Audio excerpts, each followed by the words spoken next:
Hello, welcome everybody. Today I'm going to take you on a tour through our meshStack functional modules. Why do we have the modules? What are they for? For what application scenarios do you need which module? And why does it make sense? Why do we have these modules? I would like to explain that to you. So here we go.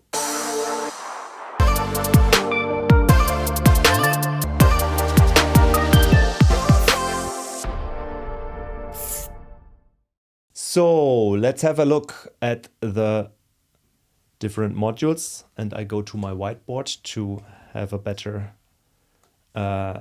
explanation for that. So first and foremost module is of course the core module. So why do we have the core module? It's basically the main module, the basic module that you need with every meshStack. And what it provides is the mesh model. It's basically for the modeling of your company. So all the projects, the teams, the policies, the building blocks, like everything we have as objects in meshStack is part of the core module. So it's the foundation for everything we do in meshStack. And that's why we need it with every meshStack, no matter what we do in the end. So all the foundational part is in the core module. And if you just want to run your cloud foundation, one platform or several platforms from a central team, then you can already manage the different platforms and your cloud environment, your teams, your workspaces in one team with the core module. So there's already a lot of functionality contained in this module. But when you grow further, when you say, okay, now I have a certain workload and quite a number of teams who want to use the cloud, then you might want to go to the developer portal module, which is very likely the next one that is interesting to you. And what the developer portal module provides is a self-service for the application teams, among other things, but that's the major part.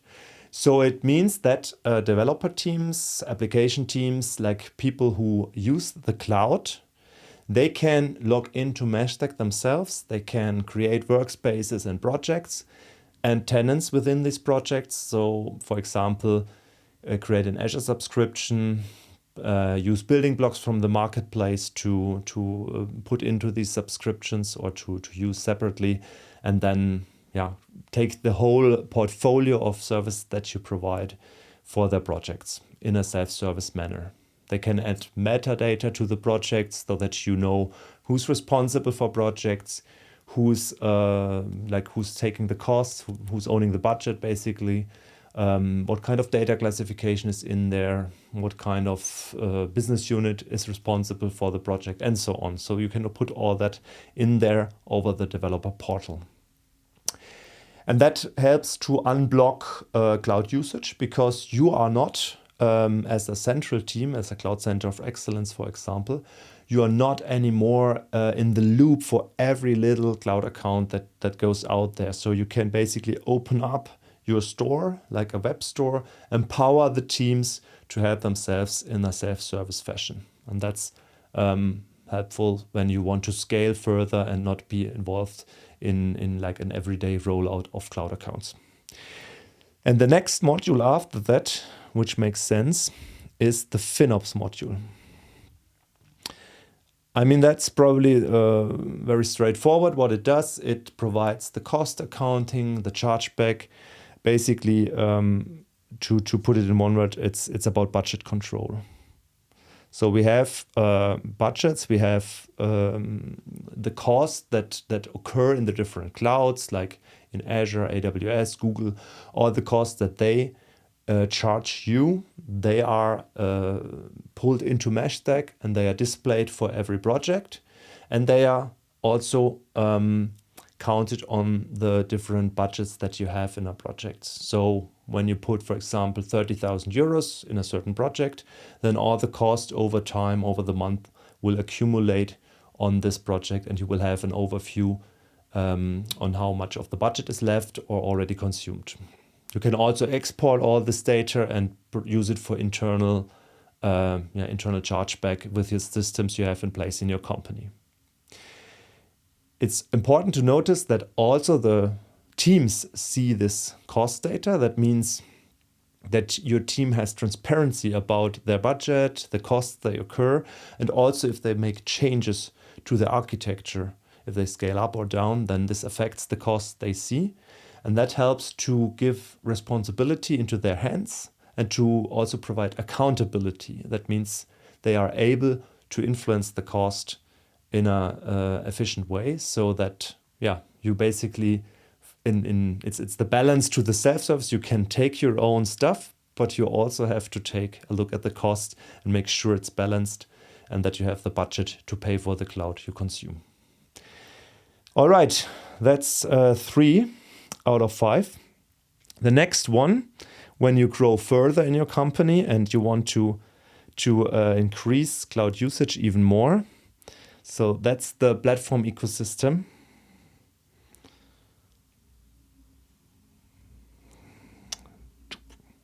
And this module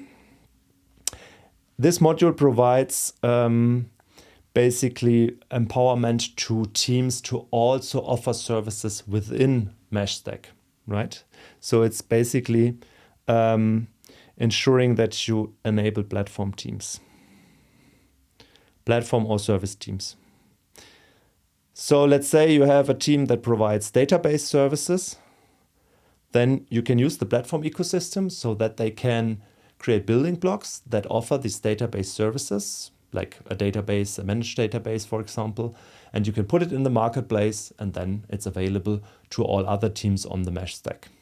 Or you have a networking team that provides connectivity services, then they can put it in, automate it, and basically manage these services on their own in the marketplace. As a central team, you can still check and control and basically check which services are offered, but they can manage them in their own space and put them into the marketplace. So you kind of also provide a self-service for services that are offered, and that helps to scale in a very larger way, because the central cloud center of excellence or central cloud team is no longer the only one providing services, but there are other teams that can offer more services, which are in turn based on the cloud platforms like Google or so, or on internal platforms of completely other services. It's very flexible here.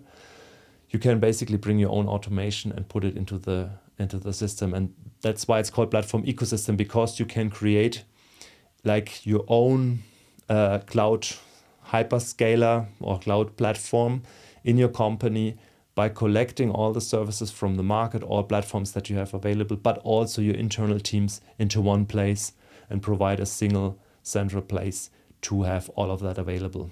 And then with FinOps, you can also provide the chargeback between those two. So if a service team provides networking services, they can also put a price on it and basically charge back their cost from other teams who use that service. So you also have an efficient way of providing this service in a controlled way. All right. And there we are already at the last module, which is the advisory module. That's the latest member of the family. It's a very fresh one, but a very central and very important one, because what it does is basically it allows you to track responsibilities. And that means you can basically enter tasks or requirements or responsibilities for certain groups or workspaces in meshStack.